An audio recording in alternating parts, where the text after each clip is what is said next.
You are watching programming from the East-West Center in Washington, D.C.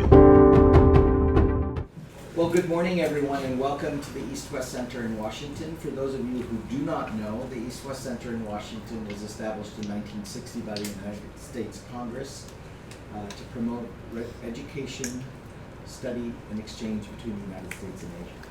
So we've been very active. Our main campus is in Honolulu, Hawaii, and of course we have our program based here at the East-West Center in Washington. Absolutely delighted today to have with us Dr. Samir Saran, who many of you know by reputation. He holds so many important posts in India and in fact globally that I'm always would take a whole seminar to describe all of his expertise and experience, but I'll flag a couple of things, and one in particular, and that is he has just joined the board of the East-West Center as the newest member of the board of directors. So thank you, Samir, for doing that. And his main role when he's not serving on our board is is as president of the Observer Research Foundation. As you know, he's also been recently appointed by the government of India as chair of T20, secretariat for the G20, which will be responsible for the events, publications, communiques, and activities of the upcoming G20. So this is just a couple of his roles, but he has, of course, deep expertise on issues of global governance, cybersecurity, the digital commons, etc. So you know his full biography, so I won't spend a lot of time because I'd really like to get to approximately 40 minutes of discussion with Dr. Saran on his views about India and the world. And I have to tell you, I failed on something, which was the title of this book. I was joking with him earlier that this really should have been called India, Everything, Everywhere, All at Once. Because it really does feel, in fact, like India is everything, everywhere, all at once. Not, as you all know, the state visit here in Washington, the subsequent visit by Prime Minister Modi to France, the SEO convening, the upcoming G20, and it's just a part of India's incredibly active global engagement. So it's a great time to talk about India and its role in the world, and I can't think of a better person to have than Dr. Samir Saran. So welcome and thank you for doing this. We're just going to have a conversation, and then I want to open it up in the last 20 minutes or so for you to ask questions of Dr. Saran and make any comments. I'll ask you at that point to identify yourself and your affiliation, and then we'll go from there. We have a pretty tight 60 minutes because of Dr. Saran's schedule. So welcome. Let me start with something that is, when we think about India in the world, we think about all the things it's doing, but one of the things that is perhaps less clear to American audiences in particular is you have the most popular democratic elected leader in the world, Prime Minister Modi. You have this active engagement, but what does Prime Minister Modi and his government tell the people of India about its role in the world, and why his government is playing this active role? And what should others know about the domestic compulsions and requirements of India for this active role? So thank you, Satir, for having me here, and I'm delighted to join the board, both with you and further the mission and the mandate of this very prestigious institution, which I think also has to now navigate the new geographies and new politics of the 21st century. Indeed. Exciting times ahead, and I'm grateful for this opportunity. Any political leader would tell you that there are limited gains on successes around foreign policy for electoral politics. That's true for the US, that's true for India as well.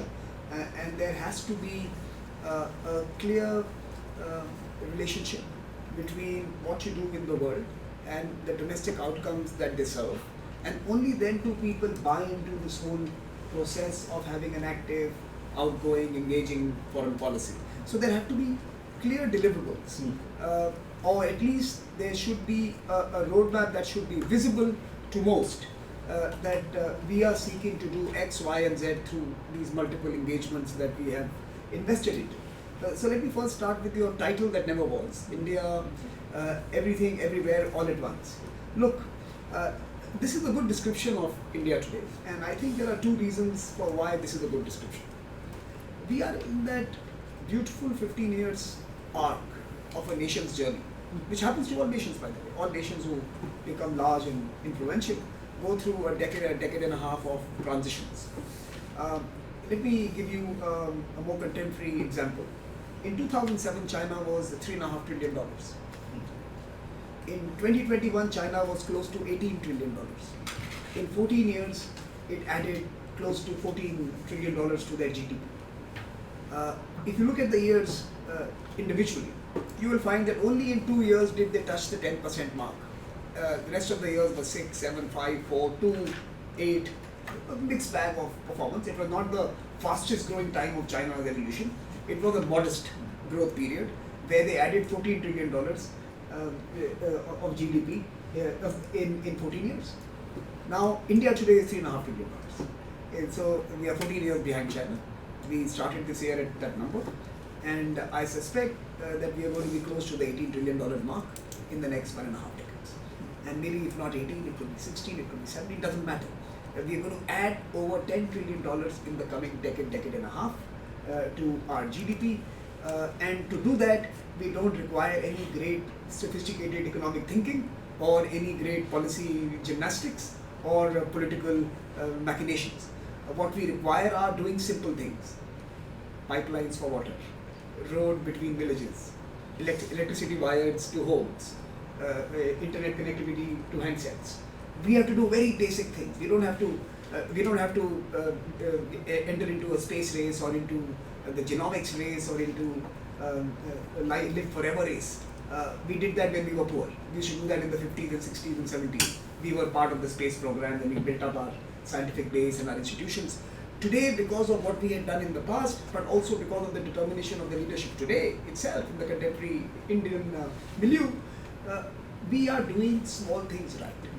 And if we continue to do those small things right, that is basically move our people from $2,000 per capita income to say $5,000 per capita income, we start hitting the $10 trillion mark. You move them to $6,000, $7,000, $8,000 per capita income, we are hitting the $15 trillion. So the point I'm trying to make here is that we don't have to give everyone the California dream to become a 15, 16, 17, $18 trillion economy. We have to do the basics right. So if we have to do the basics right, and this kind of growth is in some sense now palpable. We can sense it because we are adding $350 billion to our GDP every year. We are contributing 15% of all global growth to the kitty. You can see it's happening. Finally the promise is being lived in its early initial stages. So once you are in this period, foreign policy has to serve doing these basic things right. So what does foreign policy need to do? It needs to, for example, ensure that we build partnerships that will allow us to unleash the potential of India's youth in the digital age. So technology partnerships, access to key institutions and decision-making bodies that will shape the regulatory arrangements for the future, partnering with countries and companies that have cutting-edge and leading-edge solutions that will serve the Indian people, creating price points that will serve the bottom of the pyramid, the proverbial next 6 billion that the Atlantic system had forgotten about. So we have to build these partnerships. So our foreign policy is going to be looking at A, how does India grow in the digital age? B, even as we do this, we are mindful and aware and acutely responsible actors in terms of our climate responsibilities. So we know we will have to do this at a time when we don't have the luxury of burning the planet up like the Americans did or the French did or the British did or the Chinese did. The French did. The French used nuclear, although they did in other countries. We shouldn't let them off the hook. But unlike the previous industrial powers, we will not have the luxury of unencumbered growth by ignoring the emissions and carbon footprints and unsustainable practices. So we have to do it in a green manner. Now once we have to be the first 5 trillion and then the first $10 trillion economy, which will have a green footprint. We today are at 2 tons per capita emissions. No economy before us at $3.5 trillion has been at 2 tons per capita. No one is going to be at 2 tons at 5, unlike India. And no one has been at 2 tons per capita or 3 tons per capita at 10 trillion. Pretty much the trajectory we are on, right? So we will be setting the green pathways. No one has done that before. we will be setting the digital pathways for growth.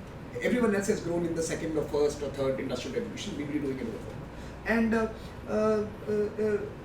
we will also have to, alongside this, respond to the huge development challenges that we face, the legacy challenges that we face, hunger, livelihoods, deprivation, health systems, women and gender empowerment, bringing the rest of the country into the economic mainstream that has been left behind.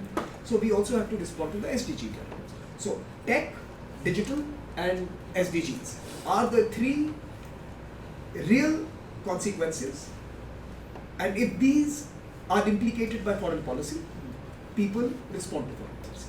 So if they see that this is going to be delivered by engaging with the world, by raising money from the world, by bringing technology from the world, by creating partnerships that can unleash our progress on all of these three fronts, these are real world offerings which are an outcome of a progressive foreign policy, active foreign policy, a proactive foreign policy, right?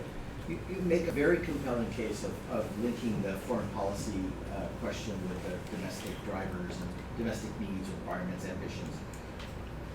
Just pushing on that a little bit, we're entering a system where 30 years of globalization, maybe... Wait, can I give you a quick... Please.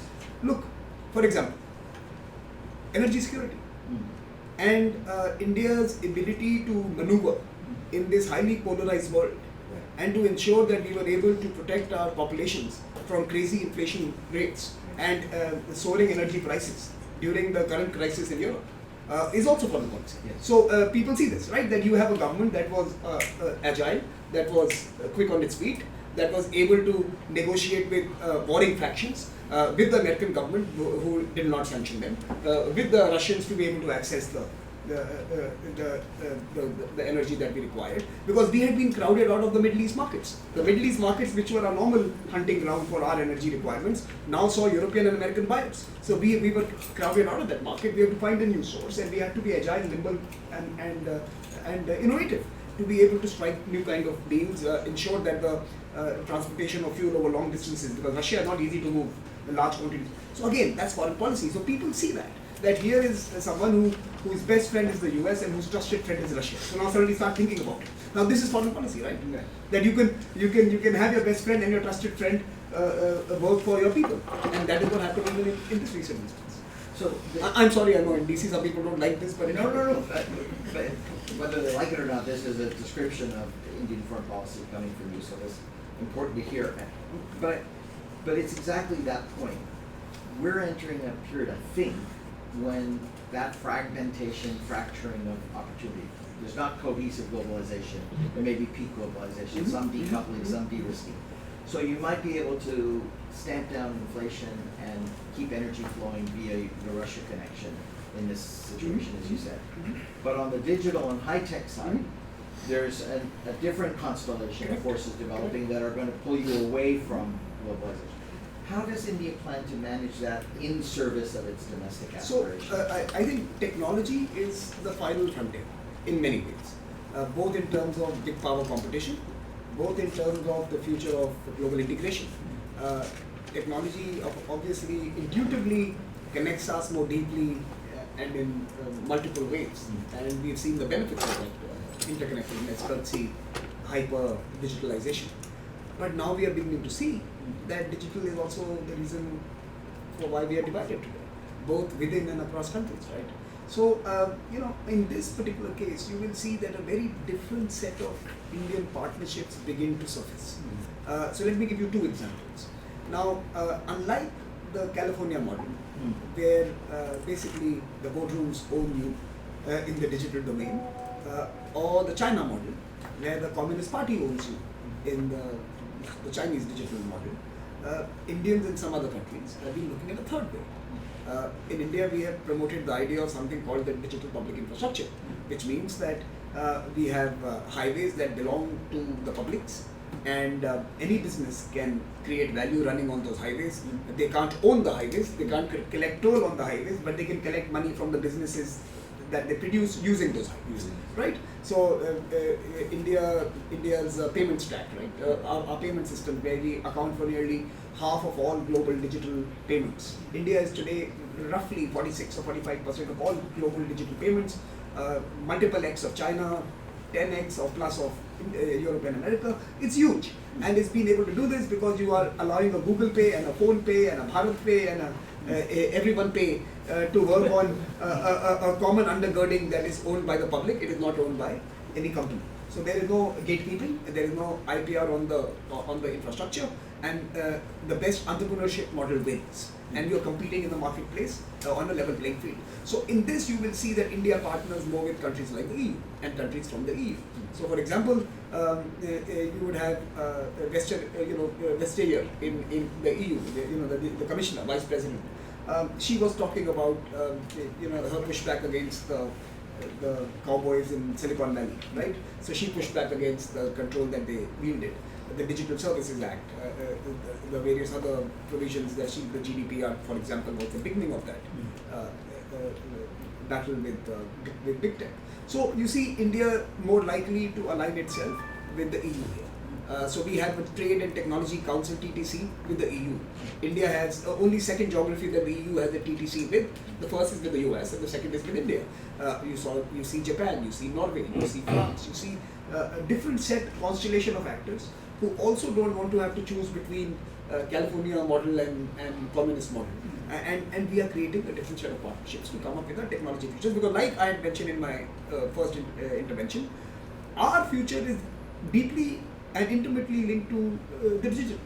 Our growth is going to happen in the digital age. We are not going to factory our way into growth.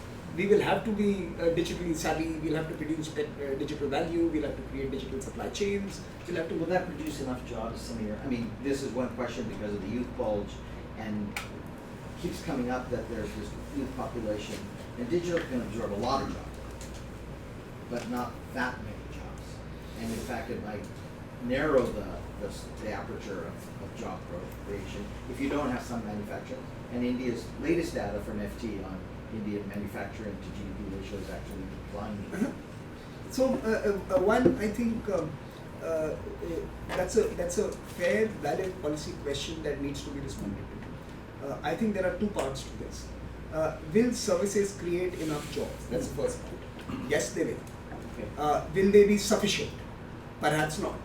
So I think services done right will build a volume of jobs that we could never imagine.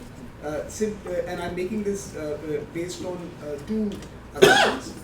One is the servicization of everything.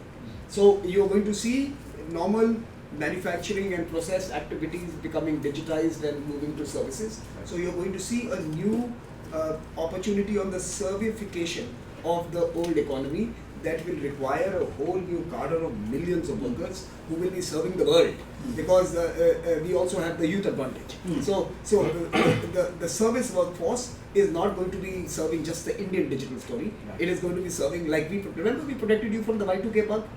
That never happened. Yeah. So the point I'm trying to make is that we are going to build the digital helmets, the chrome helmets, the digital workforces for the world. So one, yes, we are going to create jobs at scale, and we have to make sure that the way we train our youth, the inputs into building that workforce is thought through. So we will have to create the cadres who will be able to make best opportunities of this changing landscape. But second, manufacturing will not disappear. If you again look at our own Indian story, we do well in manufacturing. We don't do well in bulk manufacturing and mass manufacturing, and we're not as efficient as China is when it comes to cheap labor and cheap raw materials and strict regulatory controls. It's domestic supply certainly manufacturing, right? Primarily. Yes, but look, if you look at certain sectors, the high-end sectors we do well in. Sure. So I think that is the second supplement and complement to our service story, that we will have to pick the right sectors and we will have to grow there. So for example, the Apple story could be a very good template. Yes. And it is certainly done extremely well in the last 2 years. And we are now looking at 1 out of every 4 iPhones being produced out of India. Who would have thought that 5 years ago? If 5 years ago I told you that every 4th or 5th iPhone is going to be an Indian iPhone, you would have laughed at me, right? But that's happening in less than half a decade. Now, that's one story. But Similarly, from toy manufacturing to electric mobility to batteries to I'm saying this because we have done well in heavy chemicals and we've done well in petrochemicals and we've done in refining. India has shown that in auto components and auto parts and pharma and if you look at the high-end manufacturing or the sophisticated manufacturing segments, India has done fairly well. And if we were to play to those strengths and use those strengths to be part of the new age industrial landscape that is going to emerge courtesy electrification and batteries, hydrogen and the hydrogen economy, and of course eventually as our ambitions must be the semiconductors and frontier technologies, right? So I don't think service alone is going to cater to India's needs, but services is going to be a breakthrough sector, especially based on the servification of everything. Everything is going to be a service. In the next couple of decades, manufacturing will be music from the past. Everything will be 3D from 3D printing. What is 3D printing? Is it a service or is it manufacturing, right? So we are in that interesting period of transition. Let me sort of segue into something that so India has a everywhere policy in order to meet these aspirations of development, digital technology. Fair enough. In your area of expertise, one of your areas of expertise is global governance. What can we expect for India in the global governance front in a time when it is clearly fragmenting and fracturing? Because India seems to have a foot or an arm in all of them. Quad, SCO, UN Permanent Security Council seat, wants to be on the seat. It's in BRICS. It's convening the Global South. I can see how all of these elevate India's aspirations, both domestically and all the fronts that you've spoken about. It makes sense. But in a sort of competition or contest for global governance, where will India be? On the one hand is this liberal rules-based international order of 45, which I'm not sure exists in the same way or should exist in the same way as it did. And on the other is this very fragmented, bespoke, what I call active design minilateralism. Everything is functional. Minerals, chips, security, alliances. Where can we expect India to be in this spectrum? Everywhere. Everywhere. I mean, look, and I say it with all seriousness that we are what 17% of humanity. Yeah, 18%. Now, 1/5 of humanity is not going to be kept out of any conversation that is important, valid, and is going to have an impact on the future. And 18% of humanity must make sure it is not out of any room where something is being discussed that would implicate its future. Sure. So it is incumbent upon any Indian government to make sure that it is part of the largest spectrum of conversations that take place that have implications for its people. And if India does not do it, it would be negligence. It would amount to gross negligence. You are not safeguarding and protecting and serving the interests of. So that's one philosophical position. On the more specific question, because I think there is a wicked question there. Basically, you are asking me that why should I be in the Quad and SCO at the same time? Right? I think that's the point, that we are in a Western We're wondering grouping. exactly We are in a Western group. how We are to also rate in a BRICS and a SCO, and I think that was the real question. But look, it's a lot of fun doing that, right? I mean, look, the point I'm trying to say is, if you look at it from a strategic perspective, and I say this to my colleagues from Core. Now, look at the advantages of having someone like India in the BRICS or India in the SCO. If you were truly a 1945 rules-based liberal order cardholder, and you had a significant part of the world plotting and scheming in different circles, in different groups, in a different setting, you would want a friend in that room. And to my friends, this is exactly what I say. That our job right now is to be the class monitor in a group that could become very irrational very quickly.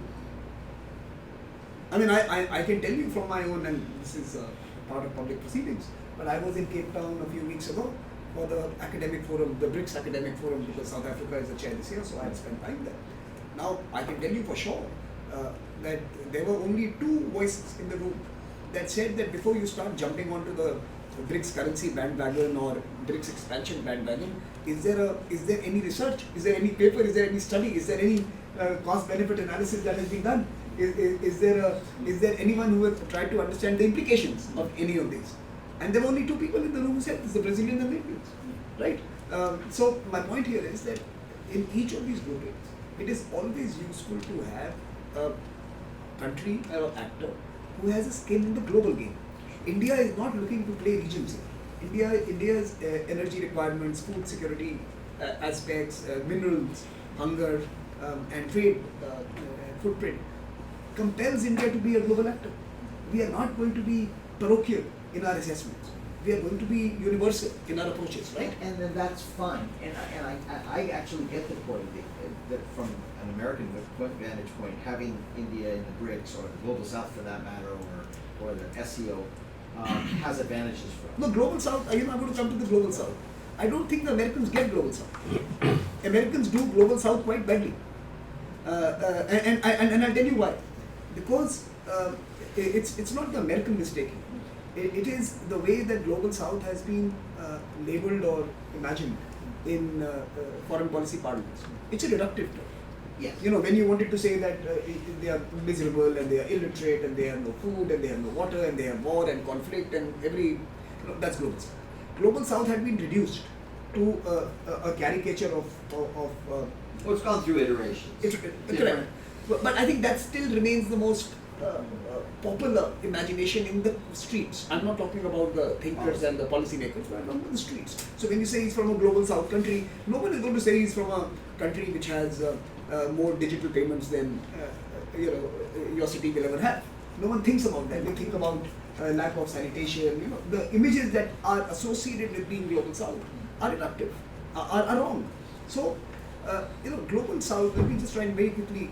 India is, and Indian government has of course its own assessments and why they do things. But as someone who sits outside, for me, India engaging with the Global South is not an ethical engagement. It's not a moral engagement, nor is it an engagement that is only steeped in the history of solidarity, the post-colonial world of the last century. I think it is a strategic decision. These countries are rising faster than most. These countries are going to take sides. They're going to choose the pathways that they want for the future. They are going to, it is not the Global South that will shape the future. It is not the North. It is how the southern countries as they rise go either east or west. They will make decisions. Do they want the Chinese style of future? Do they want the 1945 future? What is the future that they choose?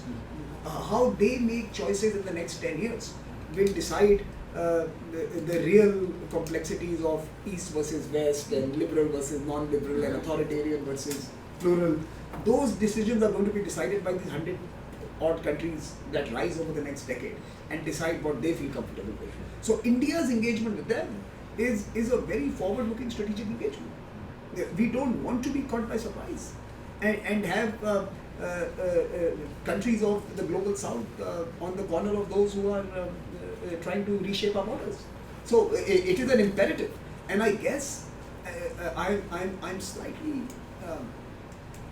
optimistic that the US is beginning to get this, that it will need to work with India, sometimes partner India, if it really wants to engage with certain nuances with the Global South. By itself, it just says, I gave you $30 billion last year. That's not the conversation you have with the Global South. So the Global South makes sense, SEOs make sense, BRICS makes sense. So then how are we to understand at the same time being in the Quad or being increasingly part of these mini-laterals and other arrangements? Because that has implications too. If you're a friend in the room if India is a friend in the room on these other groupings, are you a constraint or a leash in Quad and other mini-laterals amongst allies and partners? No, I think we are. Or are you? How do we understand that role? Look, we had a meeting yesterday. I think it was yesterday, the NATO meeting, right?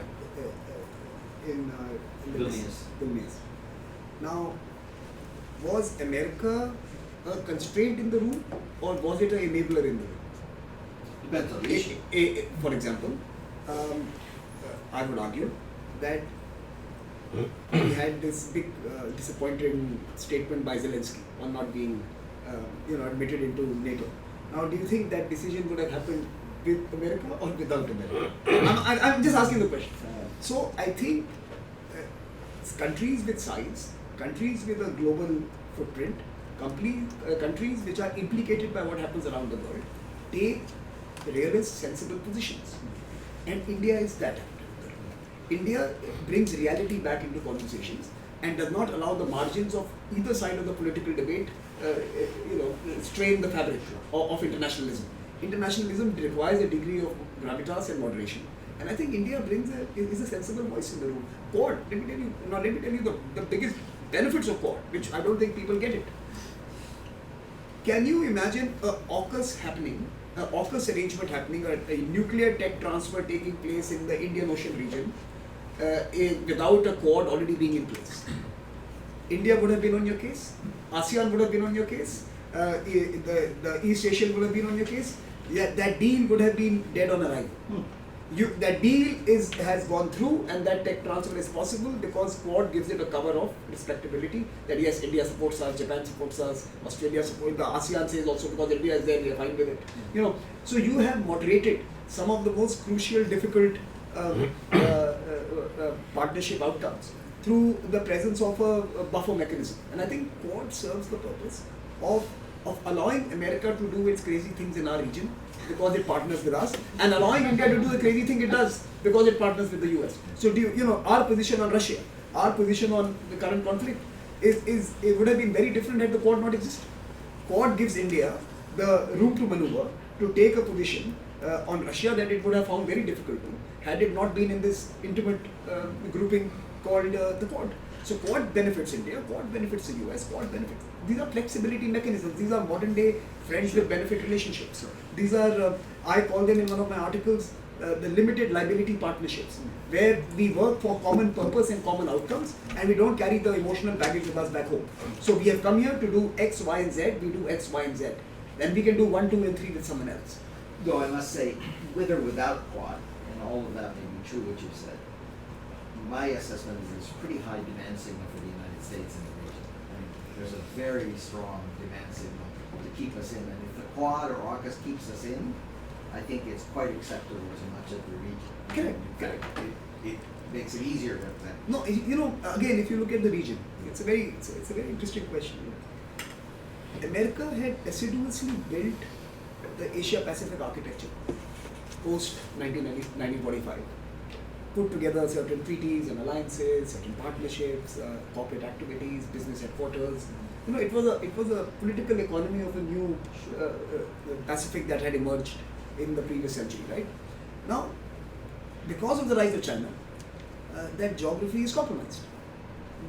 The purity of that geography has been compromised. Let me be honest here. Now, America has to undo its own project. So, if you now start thinking about it, it has to dismantle some of its own ambitions in that region and recast them for a 21st century reality. So the Asia-Pacific becomes the Indo-Pacific, right? The political map changes dramatically in terms of who the actors are, who are the key agents, who are the key drivers, who are the threats and opportunities, etc. So if you look at that region, there is renewed American vigor in that region because it had to recast its role, and it had to, as I think President Obama once said, leading from behind. I think that was during his. Not sure. But one of the. I think it was probably Obama because he was the only one who could say things like this without meaning it. So you had to change the vocabulary and grammar of your engagement. You had to bring in other folks like us to make yourself more palatable to people in that region without forcing them to choose sides. So we were again the wire media because India does not choose sides, so we are happy with Quad. Quad is not a non-threatening because India is there. Quad without India was an extension of the alliance framework, and that would have caused a certain bit of a pushback. So we were also your moderation vehicle.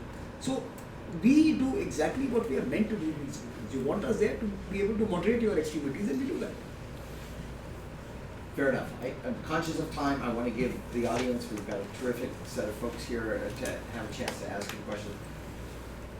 it wouldn't be appropriate to do an event in Washington without sort of bringing up the China work. Okay. And so tell us a little bit about your current thinking on China and India's foreign policy. India is doing all of this management of these multiple relationships, multilateralisms, global systems, individual relationships. How does China fit into this calculus, given the need for a multipolar system in which China is going to be at least one pole? May or may not be the strongest pole in a decade, but it's going to be around. India is articulated, one of the few things India has recurrently and persistently articulated is it seeks a multipolar world. There are not many things that are consistent in Indian declarations of the world it wants to see, but one is multipolar. Mm-hmm. And whatever you think is going to comprise that multipolar in 5 years, 10, 15, 20, 50, China arguably is going to be one.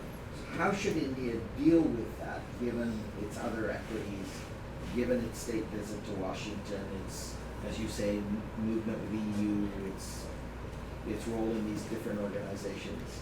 And what's the ceiling and floor of the India-China relationship?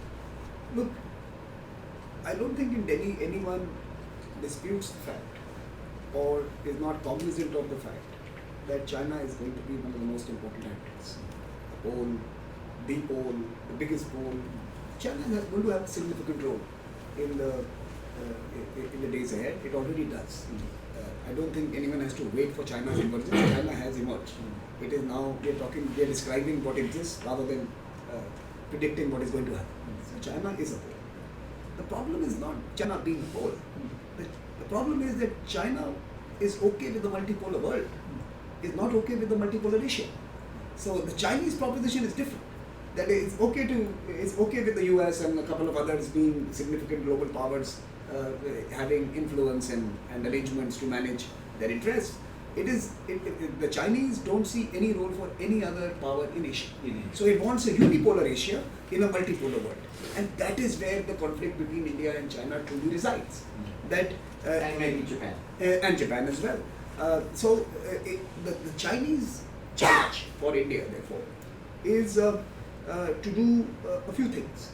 First, it is undeniable that our economic progress, the US as well, by the way, the Japanese too, and many other countries, have a deep Chinese component. So be it trade, be it raw materials, be it components, be it rare earth and refined outputs, whether it's a digital agenda, whether it's a green agenda, whether it's a industrial agenda, you will have to have a significant economic relationship with China.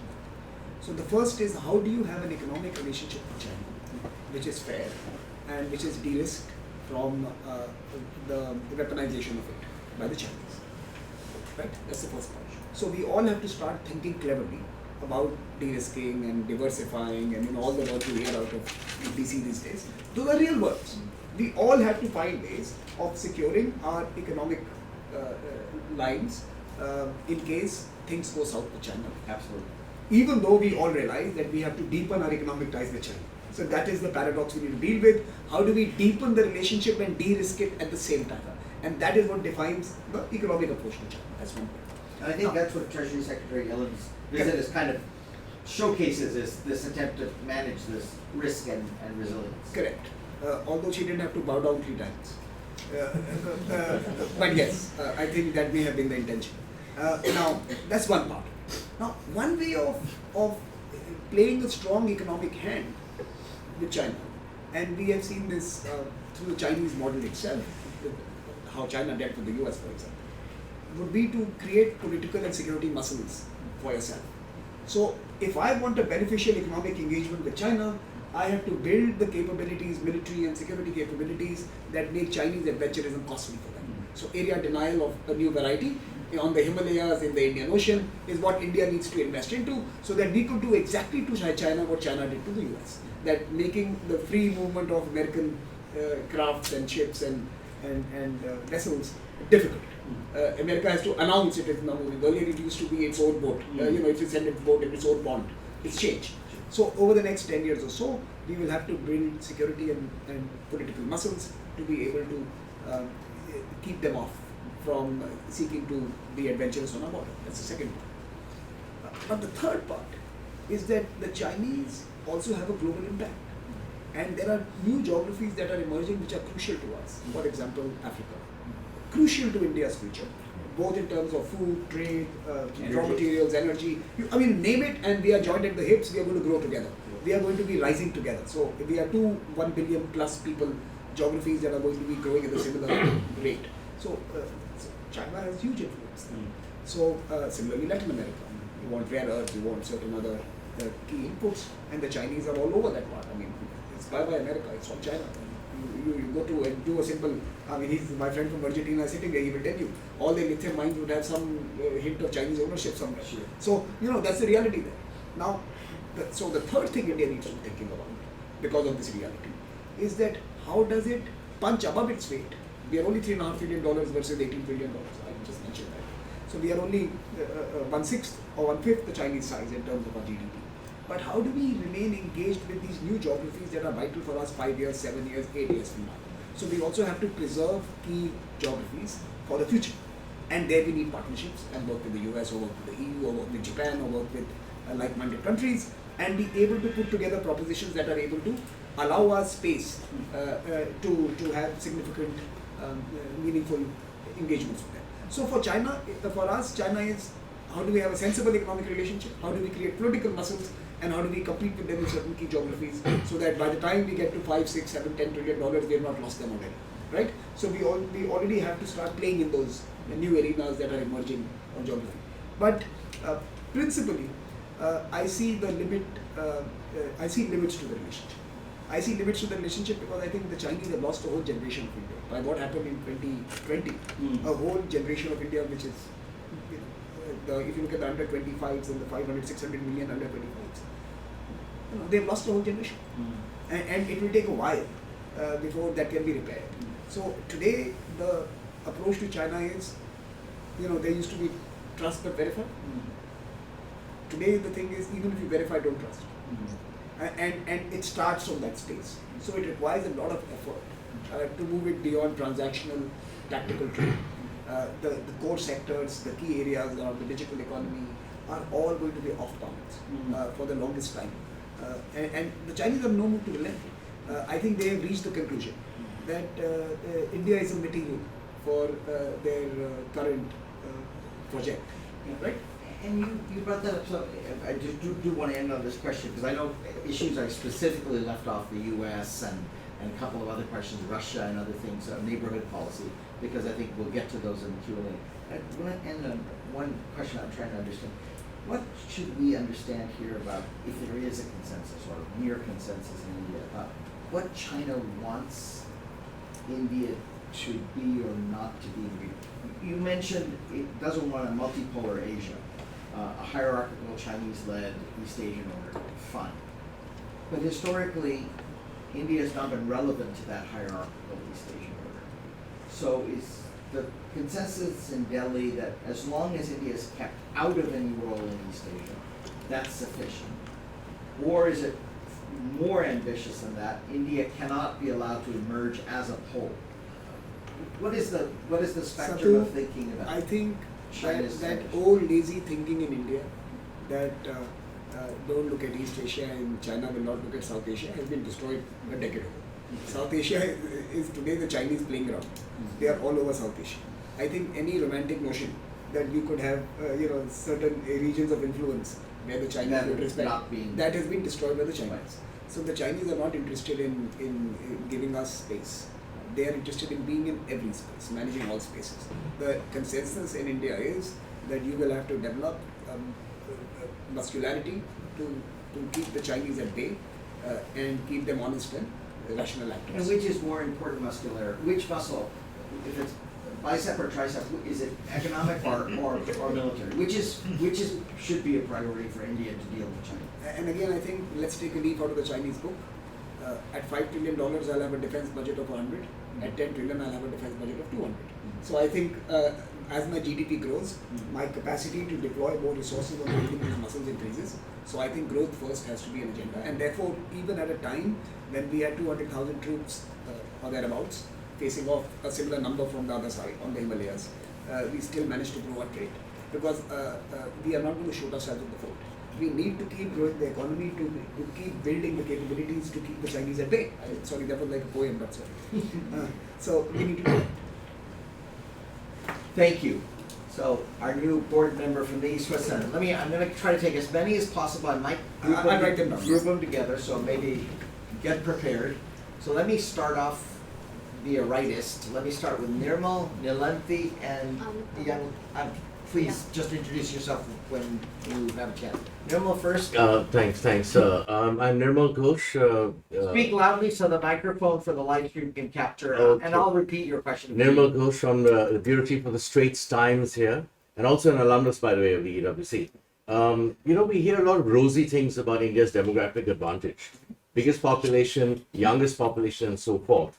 How do you account for the fact that the women's participation in the labor force has actually fallen quite significantly in the last decade, something like 31% in 2000 to 23% in 2021, by some metrics, by every metric, even lower last year. I mean, it's quite significant. How is India going to progress with this anomaly, internal anomaly? Could you I'd love your insights on that. Nilanthi, why don't you ask? Nilanthi, East West Center. I'm curious to get your thoughts on the trajectory of India's domestic defense industry. Clearly, it's getting a lot of assists now from partners, but what do you foresee? A time when it's not going to need those assists from partners, or a time when it's really going to seek a more of a multipolar approach? And Ms. My name is Anuttama. I am a visiting fellow with the Stimson Center. So I just had a brief question on the semiconductor thing. Please. On Foxconn, what do you use when considering Foxconn has withdrawn from India? How do we reconcile with that? Let me take those three, let Samir have a chance, and then I'll turn So, to be a leftist. On demographic advantage, or rather the demographic challenge, the hurdle of women participation in the workforce or other women-led growth, I am not familiar with these trends that you mentioned, but I do know that Dr. Shamika Ravi has written on this issue. She has written a piece, and you should look it up. She's actually discussed the findings of the studies and what are the underlying trends driving those findings. I am not someone who focuses on this area, but let me just respond by two thoughts. Number one, there is absolutely no doubt in the minds of leadership that women-led growth and women-led development and women entrepreneurship are the ways forward.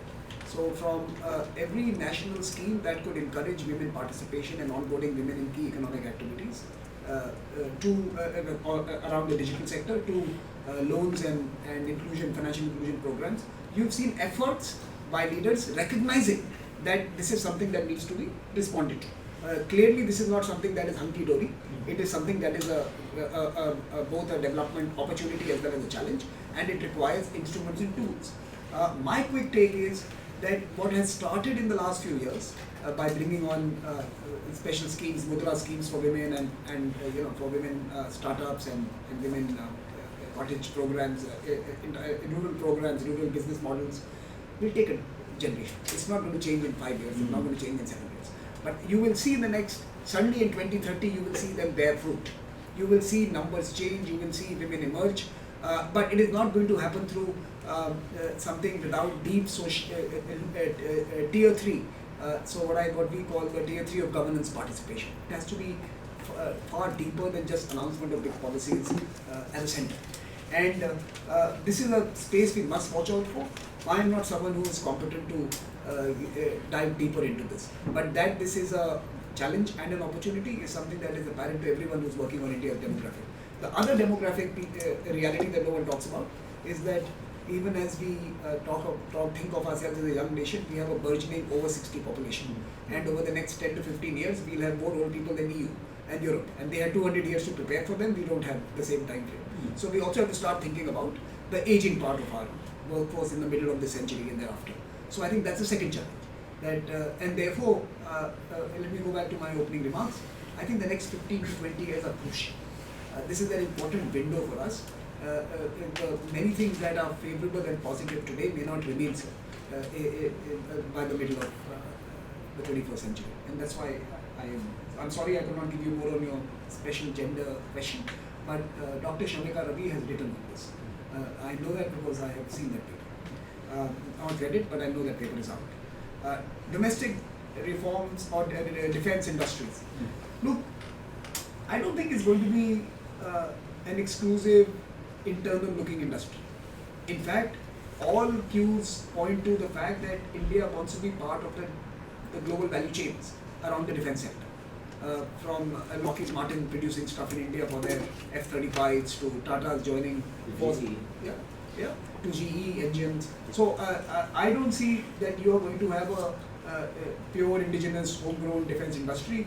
India is going to do well, and India should target becoming part of these important defense value chains that will serve it well. I don't think any single country today, and by the way, neither the US nor any other European giant produces everything for itself.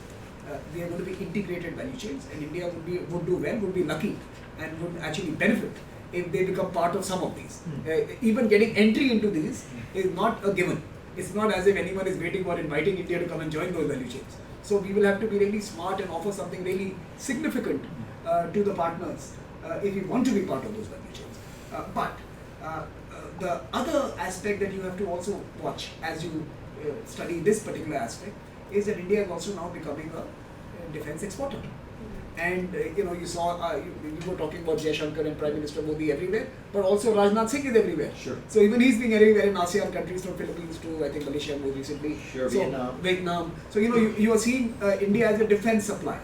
And the minute India cracks some of those deals, it becomes automatically an interesting partner for the established defense industrial complex, even in the Western world. And it becomes a more credible partner for the supply chains. So I think this is and by the way, I also read a news story yesterday that there's a boat that is landed in Chennai for repairs under the master repair agreement that has just been signed between the US and India. So you will see becoming a repairs hub and logistics hub and maintenance hub. So interesting stuff is happening. India should not even think about going indigenous on this. It should be thinking about interlinking with global value chains. On the last part, Foxconn, I don't know what it means, but I do know what it means is that project is not happening. If you look at the Foxconn announcement, it does not withdraw from India, it has withdrawn from the project. And the minister's statement thereafter suggests that it was that particular project that is not going ahead, not Foxconn's participation in India. That's what I understood, but it happened yesterday and I was on the road. I have not really spoken to it. And that's my limited knowledge of it. Let's turn to this side. So let me start here in the front row. Let me start with a friend from Sri Lanka, and let me start over here, and I'll come back to you. Please. Thank you, Samir, for the wide and thorough presentation, deep presentation of the food for thought. But I want to go back to the Just introduce yourself. Sir, I'm please. Gonçalo Paz from Georgetown University, born and mentioned. Thank you.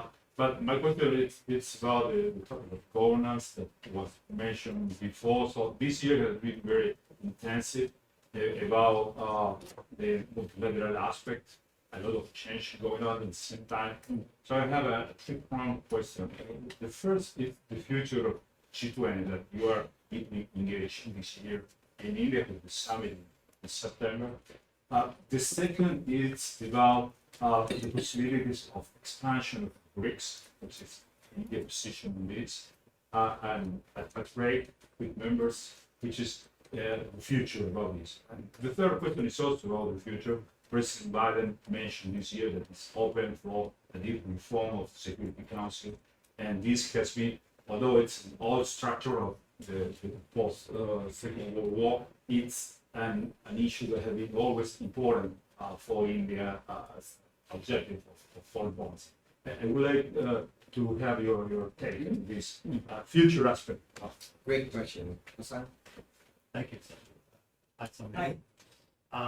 Asanga from IMF, Technical Advisor to IMF. My question is about India's immediate neighbor. India was the first country to assist Sri Lanka with close to 4 billion. Sri Lanka was in distress.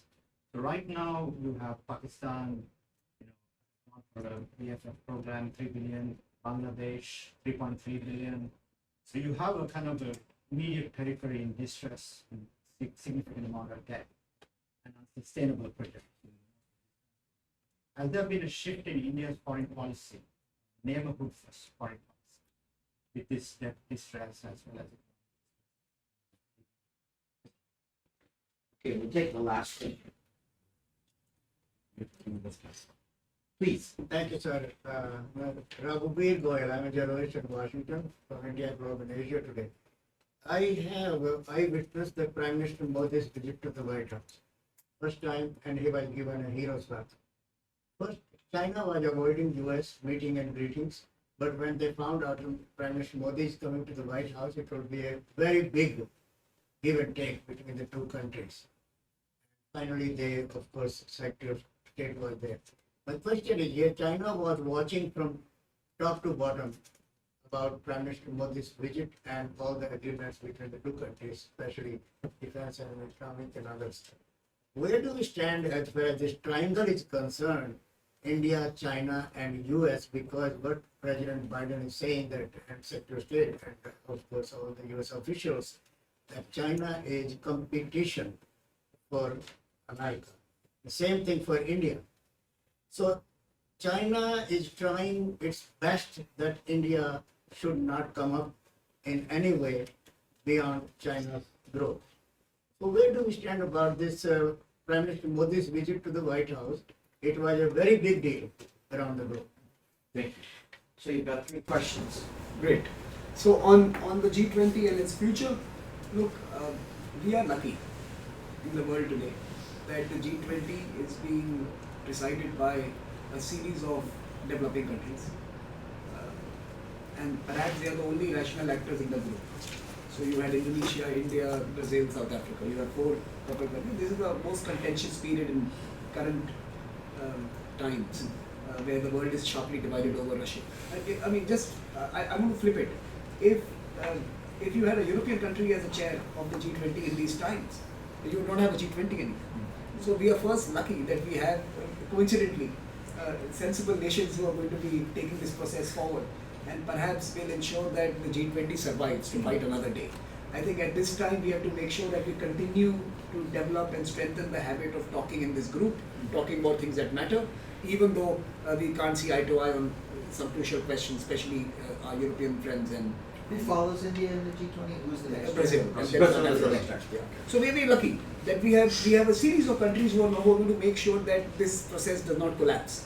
But if you had a bunch of European countries at this stage trying to run this particular group, I'm sure we would have seen the end of it. We would have been having a prayer meeting for the G20.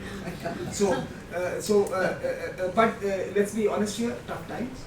And certainly the next year or so will tell us on the efficacy and the usefulness of a group like this.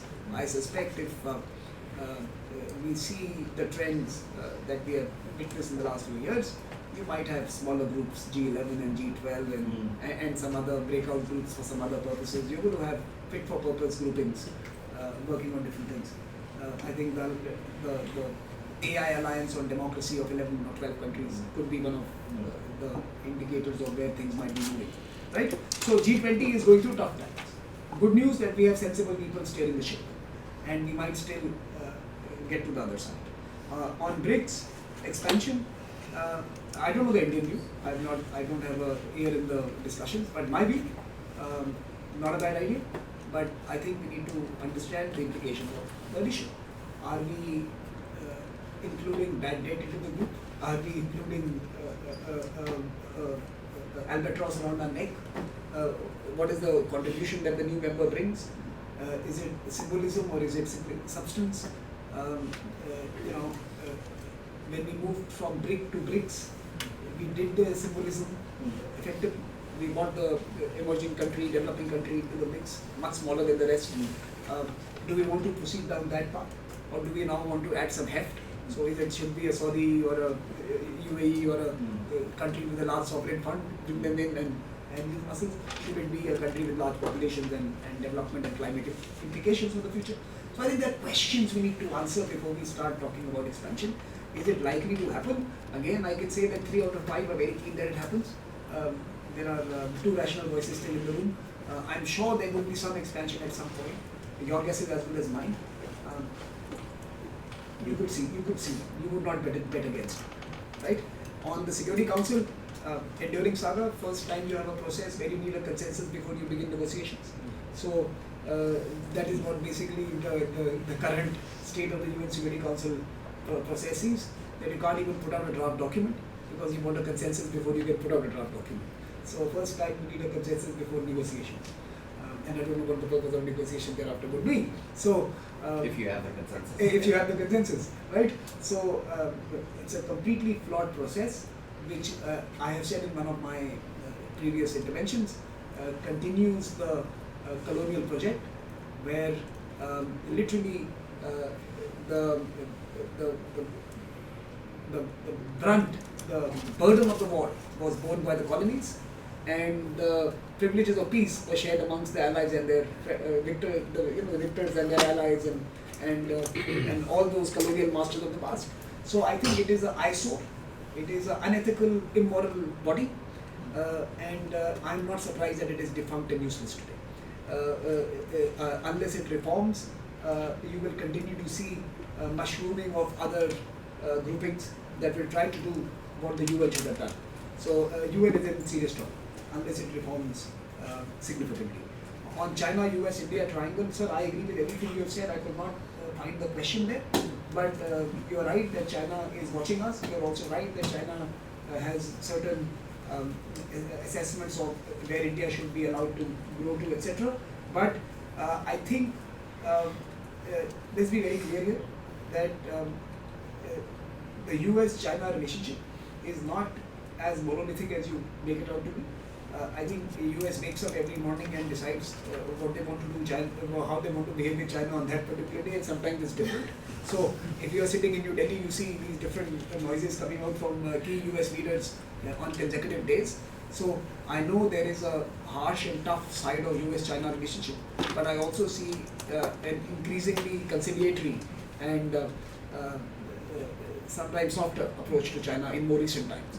So I think it ebbs and flows, and we should make our decisions on China by our own selves. Our China policy should be our policy, not based on their relationship with the US. End of the day, when we had 200,000 troops on the border, all of them were Indians who were standing there, and our China challenge will be met by India. And therefore, our assessments of China have to be dispassionate and not colored by how they are with others around them. I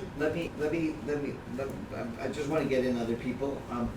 Our speaker, Samir, informs me that he has a few more minutes, so I do want to take a chance. So let me start with the hands I saw earlier. I saw Vivanshu, young lady behind him, and then this gentleman, and then one, and then, oh, I promised you, sorry. Yeah, so gentleman on the end, and you, and then I'll come back to you if I have time. Vivanshu first. Vivanshu, American University.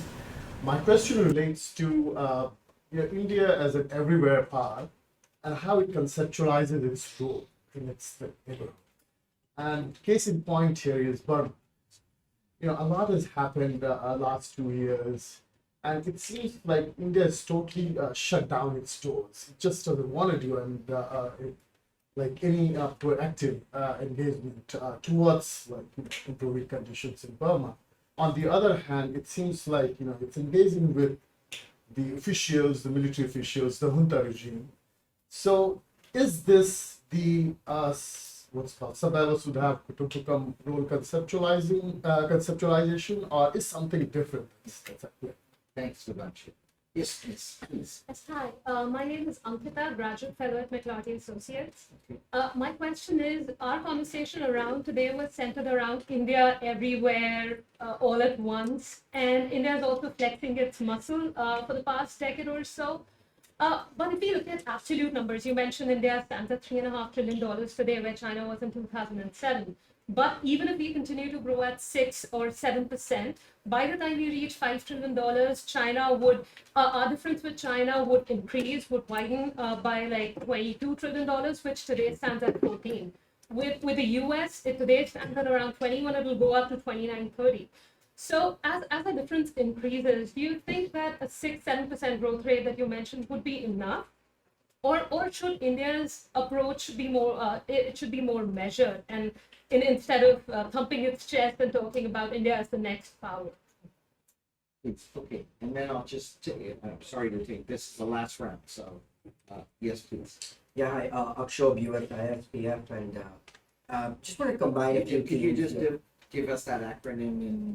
The U.S.-India Strategic Partnership Yeah, Forum. thank you. And grateful for Samir for the visiting fellowship at Awarra. I just want to combine a few themes here, not so much Foxconn, but manufacturing, of course. India obviously went from agrarian to services, skipping manufacturing, which of course made China this manufacturing behemoth. And as China moves more to a purchasing power model, we've seen that the manufacturing gap has been picked up by Thailand, Vietnam, and other countries. With Apple recently opening and semiconductor now being the new oil fields, what can India do now in critical tech manufacturing to bridge that deficit with China and go from the 3 trillion to 5 trillion to 10 trillion and the next decade, particularly in high-end manufacturing? Thank you. Please, sir. So my name is Gopi Krishna. I'm a PhD candidate in Virginia Tech. So unlike the US, we do not have a foreign policy document which is published annually. Also, the fact that PM doesn't give press conferences, our foreign minister thankfully speaks a lot to that balances it out. My question is, would you say that India is still non-aligned or non-aligned forever? How would we describe India's foreign policy doctrine? We speak a lot about New Delhi consensus as India is everywhere. Is it multi-aligned, all aligned? India's economic focus is understandable, but how does it gel with US binary of autocracy versus democracy? And finally, how much is a morality key focus in your foreign policy, which is prudent but also moral at the same time? Are we still a third world voice? Tough questions to end. Okay. Samir. No, but all good All questions. great questions. Look, I don't think Burma and India's rather tactical engagement with Burma is either Vasudeva Kutumbakam or not. It is part of that. It is neither a manifestation of it nor a detraction from it. It is exactly part of that, that we have to live in a world that exists around us and we cannot tailor it to our needs as we would like them to be. We have been dealt cards and we have been dealt the neighborhood we live in, right? So in that sense, and I'll come to your point, I think I missed Assam's point on the neighborhood, so I'll try to add it to this. So our neighborhood is shaped by three big impulses, Indian impulses, our response to them or our engagement with them. History, because we have a partition and we have a subcontinent that was divided. So clearly there are legacy questions there on many sides. Literally 3 or 4 of our neighbors and our relationship with them is implicated by history. The second is their implications on our domestic realities. So in the Northeast, we have to see what does it mean to one of the northeastern states. So when you are bordering Burma, what does it do to our Manipur, or what does it do to some other states? Four states, right? You implicate 4 of them now, right? So you start thinking about this. So there is an implication to that. So neighborhood and its implications on our internal arrangements is the second important. And the third, of course, is our security concerns, that our broader geopolitical and national security objectives, how are they strengthened, served, or catered to by the relationships we build. Role of Bangladesh, role of Nepal, role of course, we lost Afghanistan very early on as a neighbor in our journey as a nation. But in the Western Front as well, that what happened in Pakistan has an implication, what happened in Kashmir has an implication for this. So the Pakistan occupied Kashmir, right? So there are questions we need to ask. The fourth driver that should have been the most important one does not exist. Typically, you would see that the fourth driver should have been economic linkages, and that you see is the missing link in the neighborhood, right? So and in most other regions, you would find the economic drivers as being equally important to everything else that I have listed before. So that is the missing link, right? So what do we try to do? So because we don't have that trade economic integration where we have dependencies built through pipelines or through infrastructure and railways and roadways, etc., India's role becomes more of a development partner. Now, in some cases, it is also the partner that gives room to the regimes that may not be approved by Western nations or others. We give them a buffer. We also give them a protection in a sense. Like for example, I'm surprised at the vehemence and the vitriol in US against the Sheikh Hasina government in Bangladesh. It's crazy the way they're going after the Bangladeshi government today. Literally, I mean, if you had a magic switch and you could do regime change, you would have done it.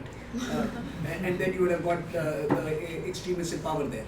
So, I mean, I don't know what is defining, but, India has to sometimes make sure that it moderates these impulses that emanate from self-certified do-gooders in certain parts of the world. So we also have to play that role as partners of a country, right? So I think in Burma, it is a mix of security, internal affairs, and the credibility of our longer-term partnership with what emerges in Burma. If we were to abandon them today and take a side that certain actors in the world want us to take. So we have to balance that out because they are our neighbors. They don't border California, they border India. And we have to take those calls based on the proximity. Geography matters, right? You see in Ukraine, right? Europe is all excited because geography matters. You have the same conflict, similar deaths in Africa, who bothers, right? So proximity matters, and that is why we will have a different take to what you might have sitting in DC. On the neighborhood as development partners, Asanga, we have three opportunities here. One, of course, is that as our GDP grows, we will have greater capacity to assist financially. And therefore, that $4.1 billion assistance, even before the world had woken up to the tragedy that was unfolding, is a part of that. And you will see India do more of that in the days ahead as it grows. I think we were always generous when we were a rather poor economy. And I believe we are going to continue to be generous. I've seen this across governments. It's a multi-party consensus that we will do more for the region. And I see us becoming a very significant development actor in the region, which will bring a new ethic to the aid donor-donee relationship of the previous century. So I think that's going to be one thing that we can do. The second is that we are, of course, lobbying for them very hard. So as you know, Sri Lanka, there was an impasse. The Paris Club and the Chinese were not in agreement on how to move forward with the debt write-offs and haircuts, basically. So India played a significant role in that as well. So we were the interlocutors who were trying to move that process forward so that Sri Lanka could get relief. Pakistan has not asked us for that help, so I'm not sure that we have responded.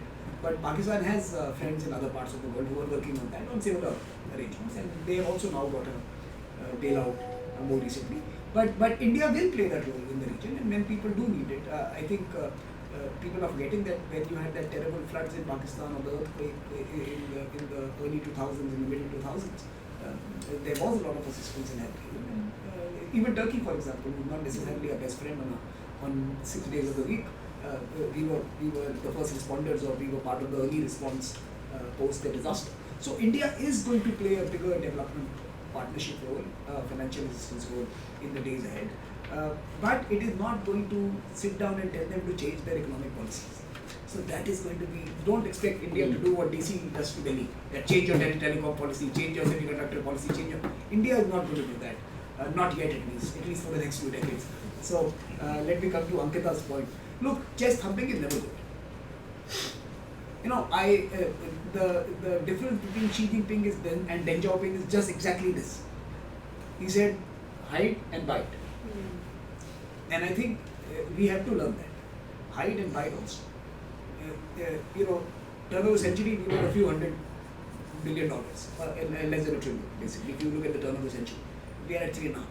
We are going to be 5x or 7x in the next 15, 20, 25 years anyways, right? So we have to be patient. We have to be modest. We have to have complete focus on the simple things we need to do today. Connect the water pipelines, connect the roads, build the electricity grids. We have to do the simple things right. Don't worry about the longer horizon. But look, the Americans and the Indians don't know how to do this. That's why we have Hollywood and Bollywood, which are the most influential drama industries. Right? We like drama, we like showbiz, we like song and dance, we like to showcase and exaggerate and amplify and self-criticize and do everything that plural crazy societies do. So don't be surprised that India does this or America does this. We are people, we're just like that, right? So we will exaggerate all sorts of emotions, ambitions, failures, successes. We like drama, right? So don't expect the country to be different just because it is now on a certain path, right? So, but you are right. I think we have to, we should not be in a celebratory mood. This is the time to roll up our sleeves and work hard as a country. If that is something anyone is listening to. On high-end manufacturing, look, Ashok, there is nothing new I can tell you. You've written about all of this. What are the three things the success of any business needs? Regulatory certainty. right? So first of all, are we going to offer regulatory certainty? So someone who invests in India knows the tax rates won't change, the conditions will not change, what has been offered on day 0 does not change on day 50. So we need a certainty, predictability, right? Now certainty has two elements in India. In a federal system like US or India, certainty has two elements. One is certainty from the national government, the union government, and the other is through the local governments. And sometimes, because of our own democratic cycles, we see waffling on this particular issue. So one of my ideas is that we need state champions. So if you want high-end semiconductor, rather than fight between states, we should identify 3 or 4 states who we should identify as the semiconductor zones or areas. No, because industrial policy would actually have a national footprint. Here we need like we have companies who become champions. We should have state governments who also become champions, right? So the South Koreans use the model of corporations. We should use the model of regions. That we have a auto region, we have a semiconductor region, we have a telephone region, we have a refining region. So we should actually think about how do we catalyze state champions to emerge who can ensure this certainty around investments, when private investments and international investments come into play. Second, I think we are struggling in one big area. We keep celebrating our young force, and you mentioned that in your question. Is the young force capable? Are we giving them the right inputs to compete in the 4th IR or the 5th IR? And I can say that yes, we have the good raw material, but I don't think we have the refineries to make that raw material into an asset. So I think we also have to invest in education, skilling, and upskilling and reskilling of 500 million or nearly 3/4 of a billion young people. Particularly primary. Yes, primary, secondary, but also tertiary. Yeah. So I think we need a whole skills value chain that needs to be developed across the country, preparing them for these opportunities in the high-tech and high-end and high-end services as well, by the way, but also for the world. We have the advantage that we can be serving the world. Gopi, are we the third world? Are we the voice of the third world, or are we the third world? Are we the voice? Yeah. So I ask you because Prime Minister Modi says we are a leading power, not a balancing power. So my question leads to that. Look, you have a number of questions. It is like we should have a seminar just on your question. Yeah. but look. I was a former journalist, so. I know. I could make out, and you were reading from a phone, so I also knew that that's the old style. That's the old format of preparing and asking. Now, look, my answer to you is very quickly. Are we non-aligned? Yes, but not in the same way that we were in the 20th century. In the 20th century, it was defensive non-alignment. This time, sometimes it is petulant non-alignment, that I will do what I want to do. It is that non-alignment, which is different. There we were seeking agency, here we are exercising agency. So what has changed in the last 70 years of our non-alignment is that was a way to get space for us. Today we are exercising the space that we are able to traverse. So there's a big difference. There's a big difference of agency and opportunity. Today our non-alignment is, as Shashi says, multi-alignment, or someone else says strategic alignment. You have these various terms. But today it is today that alignment is far more purposeful and purpose-driven.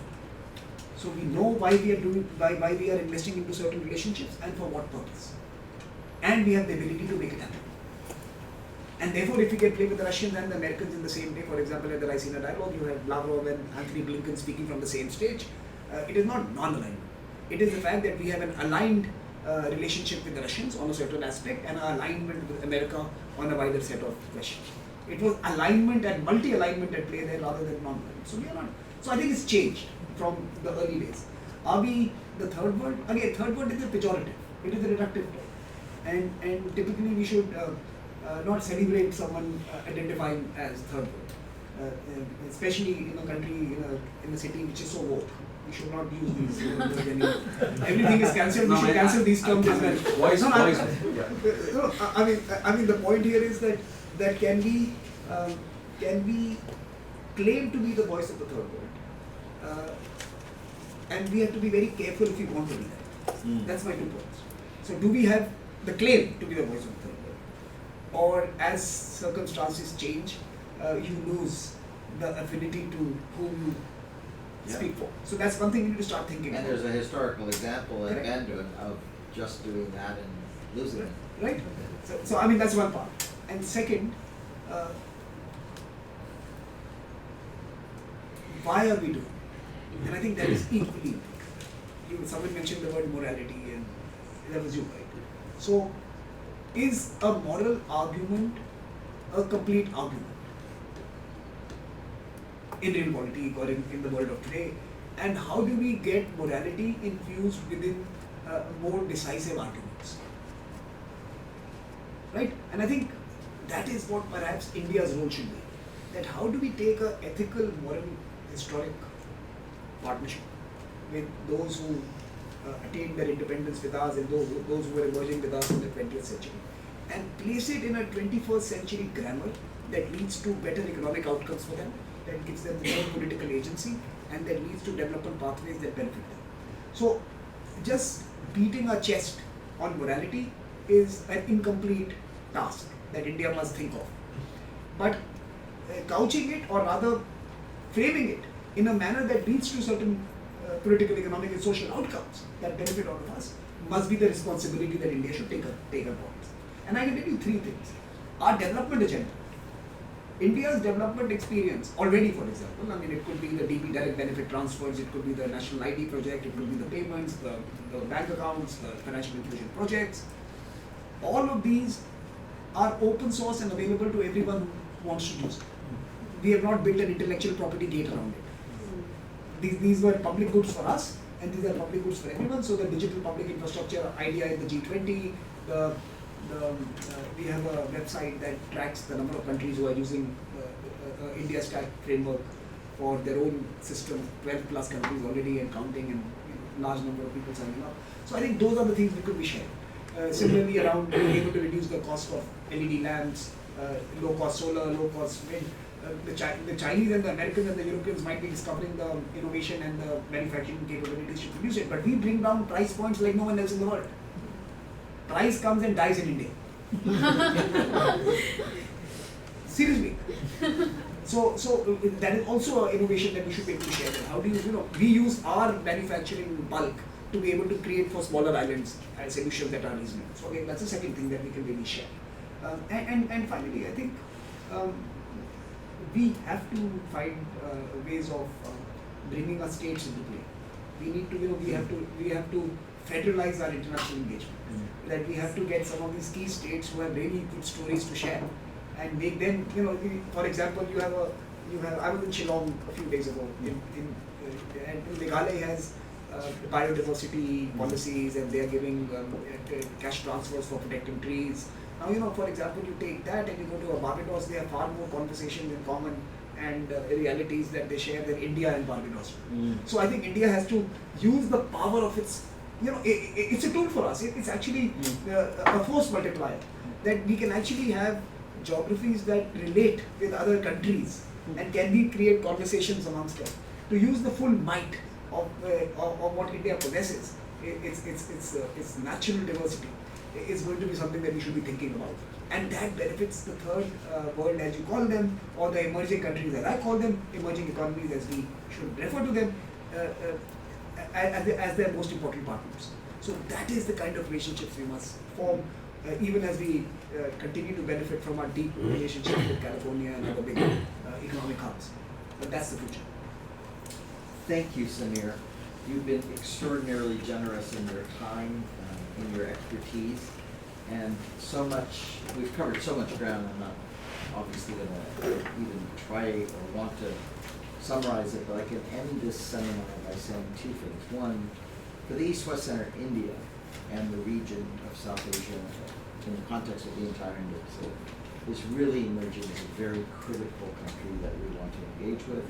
We already have a lot of alumni in the region from journalism programs, education programs, research programs, exchange programs, and we want to build on. And the second is I can really thank the East-West Center and the board for bringing Dr. Samir Saran on. I think there are a few people who have the scope of expertise, the experience, but also the standing in India to provide East-West Center guidance and ideas to expand its role not only there, but in concert with our work across the Indo-Pacific region. So I'm very grateful to you, Samir, for taking this on, and we welcome you wholeheartedly and really look forward to our October board meeting to having you with us in Hawaii. And to all of you, thank you so much for taking the time. I know in this town everything is busy nowadays with the current environment. People are reticent sometimes to show up in person. It's more comfortable in your pajamas at home. But thank you for putting on clothes and coming to